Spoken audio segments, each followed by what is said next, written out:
প্রিয় শিক্ষার্থীরা, আসসালামু আলাইকুম। শর্টকাট লার্নিং ইউটিউব চ্যানেলে সকলকে স্বাগতম। আমাদের আজকের ব্যাকরণিক শব্দশ্রেণী পর্ব 3 নিয়ে আমরা হাজির হয়েছি।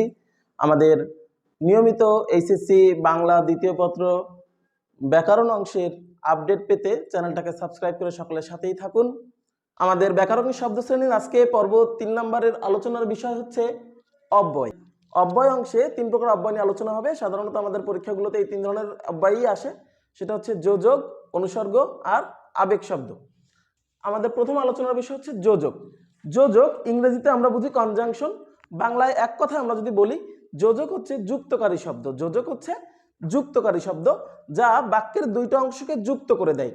এটা হতে পারে দুইটা আলাদা আলাদা বাক্যাংশকে যুক্ত করতে পারে, হতে পারে বাক্যের দুইটা বিশেষ্য পদকে যুক্ত করতে পারে, হতে পারে বাক্যের দুইটা ক্রিয়াপদকে যুক্ত করতে পারে। আমরা বোর্ডের দিকে যদি তাকাই, রানা ও রাফি ভালো বন্ধু। রানা ও রাফি ভালো বন্ধু।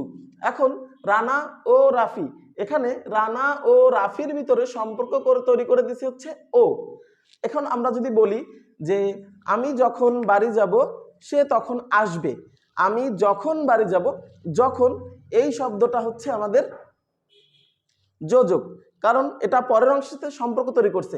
তবে যোজকের ভিতরে আর একটা সাপেক্ষ পদ আছে, যেমন আমি যখন বাড়ি যাব, আমি যখন বাড়ি যাব সে তখন আসবে। এখানে যখন তখন অর্থাৎ বাক্যের দুইটা অংশেই যখন দুইটা যোজক ব্যবহৃত হবে এবং জোড়া ধরা শব্দ ব্যবহার হবে। জোড়া ধরা শব্দ, জোড়া ধরা শব্দ কেমন? যখন, তখন, যেখানে, সেখানে, যেভাবে, সেভাবে, যে, সে, যিনি, তিনি, যারা, তারা, এই সকল পদকে বলা হয় সাপেক্ষ পদ। সাপেক্ষ পদ, এই সাপেক্ষ পদ আবার দুই প্রকার। সাপেক্ষ পদ আবার দুই রকমের। একটা হচ্ছে সাপেক্ষ অব্যয়, যেটা আমরা এখানে দেখতেছি যখন তখন যোজকের কাজ করতেছে, সাপেক্ষ অব্যয়। আর একটা হচ্ছে সাপেক্ষ সর্বনাম, যেটা ব্যক্তিকে বোঝানো হয়, অর্থাৎ যে, সে, যিনি, তিনি, যারা, তারা। আমরা জানি নামের পরিবর্তে বসে যে নাম, তার নাম সর্বনাম। সর্বনাম পদগুলো যখন জোড়ায় ধরা থাকে, সর্বনাম পদগুলো যখন জোড়া ধরা থাকে, যেমন যে, সে, একই বাক্যের ভিতরে। যিনি কীর্তিমান, তার মৃত্যু নাই। যিনি, তিনি, যার, তার, যে, সে, যারা, তারা, যারা সেখানে যাবে তারা জয়লাভ করতে পারবে। তাহলে যারা, তারা, যারা পরিশ্রম করবে তারা সফলতা অর্জন করবে। যারা, তারা, যিনি, তিনি, যে, সে, এই যে শব্দগুলো, এই জোড়া ধরা শব্দগুলো, এগুলো মূলত বলা হয় সাপেক্ষ পদ। সাপেক্ষ পদ দুই রকমের। যখন সেটা আমাদের কোনো বাক্যের যুক্তকারী শব্দ হিসেবে ব্যবহৃত হবে তখন সেটাকে বলা হবে অব্যয়। আর যখন কোনো বাক্যে কোনো সর্বনাম পদকে এরকম জোড়ায় জোড়ায় বলা হবে তখন সেটা হয়ে যাবে সাপেক্ষ সর্বনাম। আচ্ছা, আমাদের অব্যয়ের যে আলোচনার বিষয় ছিল সে তার ভিতরে আছে যোজক। যোজক বলতে যে আমরা বলে ফেলছি সাপেক্ষ পদ। সাপেক্ষ যোজক হতে পারে, সাপেক্ষ অব্যয় হয় তখনই যখন কোনো যোজক সাপেক্ষ আকারে অর্থাৎ জোড়া ধরা কাজ করবে। জোড়া ধরা, দুইটা শব্দ মিলে একই রকম শুনতে, দুইটা শব্দ একটা আর একটাকে শর্ত জুড়ে দেবে, এটাই হচ্ছে। যেমন যখন বাড়ি যাব তখন আসবে, যখন তখন, এটা হচ্ছে সাপেক্ষ পদ। আমরা যোজকের আর একটা অংশ জানলাম যে যোজকের ভিতরে একটা পদ আছে সাপেক্ষ পদ। সাপেক্ষ পদের ভিতরে আরো একটা পদ আছে, সেটা হচ্ছে সাপেক্ষ সর্বনাম। সাপেক্ষ যোজক হতে পারে, সাপেক্ষ সর্বনামও হতে পারে। এইবারে আমরা খেয়াল করি আসলে যোজক কি জিনিস। যোজক আমি যেটা বললাম যে বাক্যের দুইটা অংশকে যুক্ত করবে। আমি, রানা ও রাফি ভালো বন্ধু। রানা ও রাফি ভালো বন্ধু। আমি ও তুমি সেখানে যাব। রিতা এবং মিতা ভালো ফুটবল খেলে। তো যখন আমাদের দুইটা অংশকে, দুইটা শব্দকে একটা শব্দ দ্বারা যুক্ত করা হবে, এই যুক্তকারী শব্দটাই হচ্ছে যোজক। এরপরের অংশ আমরা বলবো অনুসর্গ। অনুসর্গ শব্দটা আমরা যদি একটু সহজ করে চিন্তা করি তাহলে প্রিপজিশনের যে অর্থগুলো আছে, ইংরেজিতে প্রিপজিশন যে অর্থগুলো ব্যবহৃত হয়, প্রিপজিশনের যে বাংলা অর্থগুলো, এই অর্থগুলোই হচ্ছে অনুসর্গ।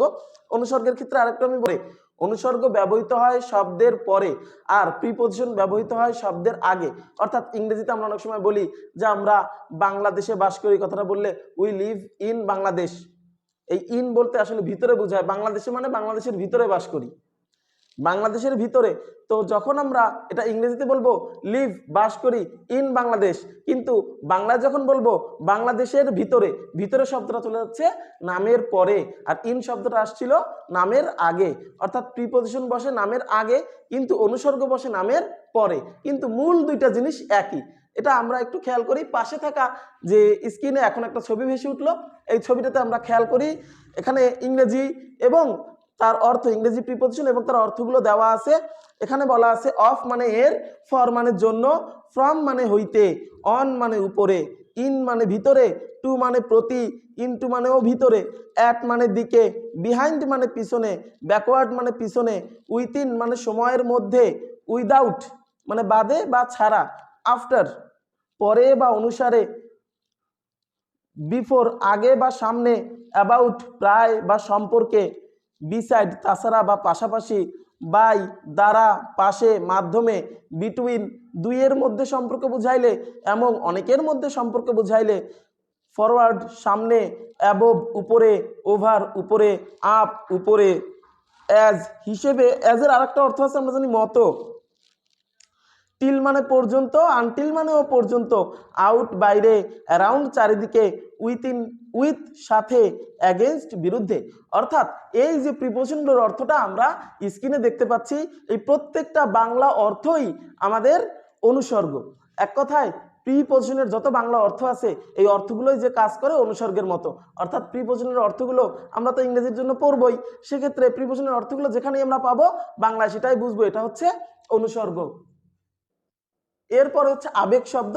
আবেগ শব্দ বলতে গেলে যা মনের ভিতরের আবেগ দিয়ে আমরা প্রকাশ করি, আবেগ, যেখানে যে কথাটা বলতে গেলে আমাদের ভিতরে তো আবেগ প্রকাশ হয়। ইস, এটা কিভাবে হলো?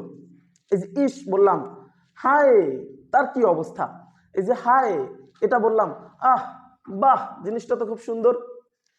একইভাবে আমরা যখন কাউকে ডাকবো হে বন্ধু, তা হে বন্ধু বলে যখন আমি ডাকটা দিলাম তখন কিন্তু আমার ভিতর থেকে একটা আবেগ প্রকাশ পেলো, আমার ভিতর থেকে একটা ভালোবাসার আবেগ প্রকাশ পাচ্ছে। আর যখন আবেগ প্রকাশ পাবে সেই সব শব্দই হচ্ছে আবেগ শব্দ। সাধারণভাবে আমরা অনেকে মনে করি হায়, আহ, ইস, এগুলোই হয়তো বা আবেগ না।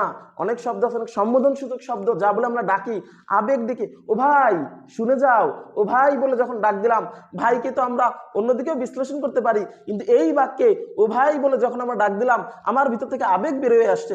আর যখন আমার ভিতর দিয়ে আবেগ প্রকাশিত হয় তখন সেটা হচ্ছে আবেগ শব্দ। যেমন এই বাক্যে বলা হয়েছে হে বন্ধু শুনে যাও, হে বন্ধু, বন্ধুকে ভালোবেসে হে বন্ধু বলে ডাক দিছি, তার নাম ধরে ডাকি নাই, তাকে ভালোবেসে তার সম্পর্ক ধরে ডাক দিয়েছি। অর্থাৎ যখন কোনো সম্পর্ক ধরে ভালোবাসার জোরে ডাক দেওয়া হয় সেটাও আবেগ পদ হতে পারে। আমরা বাঙালি, আমাদের এই জিনিসগুলো বুঝতে খুব একটা কষ্ট হবে না। আমরা দেখি যেসব কথা বলতে গেলে, কথা বলার সময় যেসব বলতে গেলে আমাদের ভিতর থেকে কোনো একটা আবেগ প্রকাশ পায়, ভালোবাসা হতে পারে, দুঃখ হতে পারে, বিস্ময় হতে পারে, যে কোনো কিছু যখন আবেগ প্রকাশ পায় তখন সেটাই হচ্ছে আবেগ শব্দ। এক কথায় আমরা দেখতে পাই যে আমাদের যে ধরনের অব্যয়গুলো আসে এই অব্যয়গুলো চার ভাবে আসতে পারে, চার ভাবে, তিন ভাবে না, চার ভাবে আসতে পারে।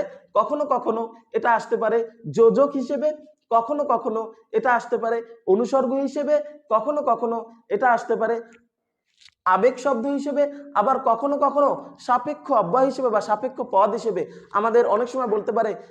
একটা বাক্য এরকম দিয়ে আমাদেরকে বলতে পারে, যখন আমাদের লিখে দিতে পারে যখন তখন, দুইটার নিচেই দেখা যাচ্ছে দাগ দেওয়া আছে। এবার আমি তখন কোনটা লিখবো? যখন যখন তখন থাকবে তখন আমি ওখানে লিখে দেবো সাপেক্ষ অব্যয়, যখন যিনি তিনি থাকবে আমি লিখে দেবো সাপেক্ষ সর্বনাম। অর্থাৎ জোড়ায় জোড়ায় শব্দ থাকলে তাকে সাপেক্ষ পদ বলে। আর এই সাপেক্ষ পদ যখন এটা অব্যয়ের কাজ করবে, যোজকের কাজ করবে, সেটা হচ্ছে সাপেক্ষ অব্যয় বা সাপেক্ষ যোজক। আর যখন এটা সর্বনামের হয়ে কাজ করবে তখন সেটা হচ্ছে সাপেক্ষ সর্বনাম। সবাইকে ধন্যবাদ। আমাদের পরবর্তী ব্যাকরণিক শব্দ শ্রেণীর ৪র্থ পর্ব দেখার জন্য সবাইকে আমন্ত্রণ জানালাম। সবার জন্য শুভকামনা রইল।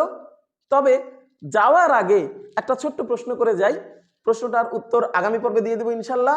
আর প্রশ্নটা আপনারা চেষ্টা করেন সকলে উত্তর দেওয়ার, প্রশ্নের উত্তরটা কমেন্টস বক্সে জানানোর চেষ্টা করবেন। এটা একটা ধাঁধার মতো। কি এমন যা সকলের থাকা উচিত কিন্তু কেউ পেতে চায় না? কি এমন যা সকলের থাকা উচিত কিন্তু কেউ পেতে চায় না?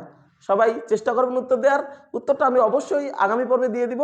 আর এই উত্তরটা পাওয়ার জন্য আগামী পর্বে আমাদের সাথেই থাকবেন, পুরো ভিডিওটা দেখবেন আর নিয়মিত আপডেট পেতে আমাদের চ্যানেলটাকে সাবস্ক্রাইব করে রাখবেন। যদি আপনাদের কোনো মতামত থাকে তাহলে কমেন্টস বক্সে জানাবেন।